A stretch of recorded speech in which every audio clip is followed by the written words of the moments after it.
किस्सा ना होता अगर कुल्हाड़ी के पीछे वो लकड़ी का हिस्सा ना होता। पार्टी के साथ जिन्होंने दगा किया है उसकी पार्टी पूरी रिपोर्ट ले रही है। कुल्हाड़ी के पीछे जो अपना ही भाई, जो अपना ही डंडा लेके जो लोग है ना, वो बड़े अनुभव की बात करते हैं। किसी ने मेरे को ये कहा कि ये पेड़ कटने का किस्सा ना होता, कि ये पेड़ कटने का किस्सा ना होता अगर कुल्हाड़ी के पीछे वो लकड़ी का हिस्सा ना होता।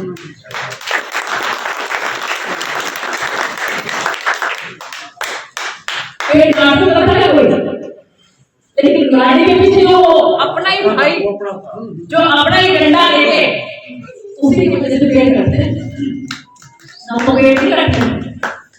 तो देखिए, हमारी भारतीय जनता पार्टी जो है बहुत बड़ा संगठन है और इस संगठन में एक परिपाटी के तहत जो है वो जिला अध्यक्ष नियुक्त होते हैं, मंडल अध्यक्ष नियुक्त होते हैं, प्रदेश अध्यक्ष नियुक्त होते हैं और उसके बाद राष्ट्रीय अध्यक्ष नियुक्त होते हैं। तो हमारे फतेहाबाद जिले को जो प्रवीण जोड़ा के रूप में एक सुंदर उपहार मिला है, तो मैं बहुत बहुत धन्यवाद करती हूँ हमारे संगठन का।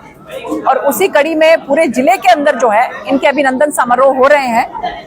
तो अभी नागपुर मंडल के अंदर इनका अभिनंदन समारोह जो है ये आयोजित किया गया, तो उसमें मुझे भी सौभाग्य प्राप्त हुआ इनका अभिनंदन करने का और इसी के तहत हम लोग यहाँ पर पहुंचे। अभी जो विधानसभा चुनाव गए हैं, जिस तरह अभी आपने जिक्र भी किया कि पेड़ नहीं कर सकता अगर उसमें हथा ना हो लकड़ी का, तो इसको लेकर क्या कहना चाहिए? सुना है कि कुछ लोगों की बैक दरवाजे से एंट्री भी हो रही है पार्टी में दोबारा। नहीं, माननीय प्रदेश अध्यक्ष जी ने स्पष्ट रूप से कह दिया है कि अभी किसी तरह की कोई ज्वाइनिंग नहीं कराई जाएगी और खासकर जो पार्टी को छोड़कर गए हैं या कि पार्टी के साथ जिन्होंने दगा किया है उसकी पार्टी पूरी रिपोर्ट ले रही है और रिपोर्ट लेने के बाद पार्टी उसके हिसाब से उस पर अमल करेगी।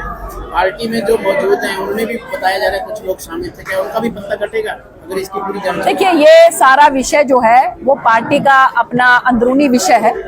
पार्टी जो है अनुशासन के हिसाब से जिसके खिलाफ जो भी कार्रवाई बनती है वो करती है और आगे भी करेगी।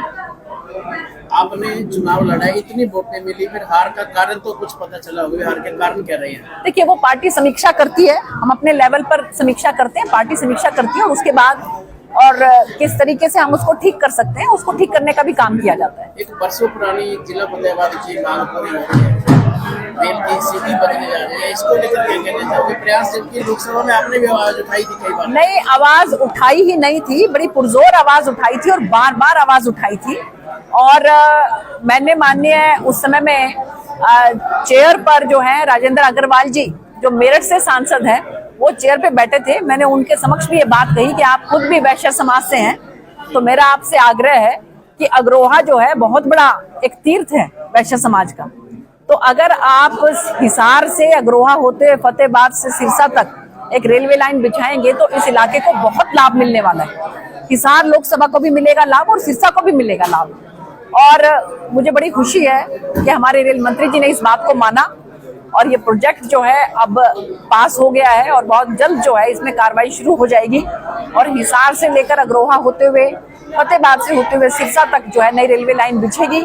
और अग्रोहा की जो एक पुरानी डिमांड थी, बार बार मुझे कहा जाता था कि फतेहाबाद में सिटी बजेगी कि नहीं बजेगी रेल की, मैंने कहा था कि आप चिंता मत करो, आगे आगे रेलवे का विस्तार ही होना है। अगर हो सकता है कि आज की तारीख में वो लोग कुछ आनाकानी कर रहे हो, लेकिन मुझे पूरी उम्मीद है कि आने वाले समय में अगर हम ऐसे ही पीछे लगे रहेंगे तो आने वाले समय में यहाँ पर रेल की सिटी जरूर बजेगी और मुझे बड़ी खुशी है इस बात की। मैं धन्यवाद करती हूँ माननीय प्रधानमंत्री जी को भी और हमारे रेल मंत्री जी को भी कि जिन्होंने इसको पास किया इस प्रोजेक्ट को और अब बहुत जल्द जो है काम शुरू होगा। एक जिस तरह रतिया में जो विधायक कांग्रेस का चुना गया तो उसको लेकर विकास कार्यों में दिक्कत आ रही है। अभी भी नगर पालिका का बजट पास नहीं हुआ, 3 मीटिंगें हो चुकी है, बजट पास नहीं हो रहा है, जिसको लेकर शहर में विकास कार्य काफी हद तक रुकने जा रहे हैं। इसको लेकर कोई प्रयास होगा? नहीं, बिल्कुल, देखिए, विकास कार्य किसी भी कीमत पर रुकने नहीं दिए जाएंगे।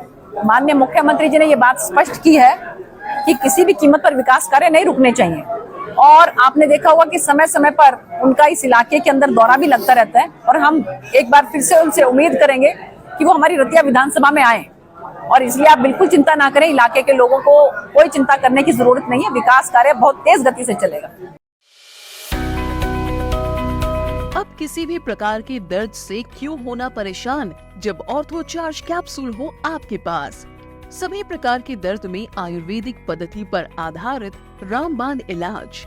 कबीर औषधालय का ऑर्थो चार्ज ऑयल, कैप्सूल और सिरप आपको देता है तुरंत आराम। अनेक प्रकार के दर्द जैसे sciatica, spondylitis, rheumatic pain, arthritis, lumbar pain, सभी दर्द को दूर करने का रामबाण इलाज 100% आयुर्वेदिक जड़ी बूटियों से बनाया गया ऑर्थो चार्ज कैप्सूल और ऑयल एक बार प्रयोग में अवश्य लाएं। अधिक जानकारी के लिए संपर्क करें। एड्रेस: कबीर औषधालय, सेक्टर 14, सोनीपत, दिल्ली, NCR।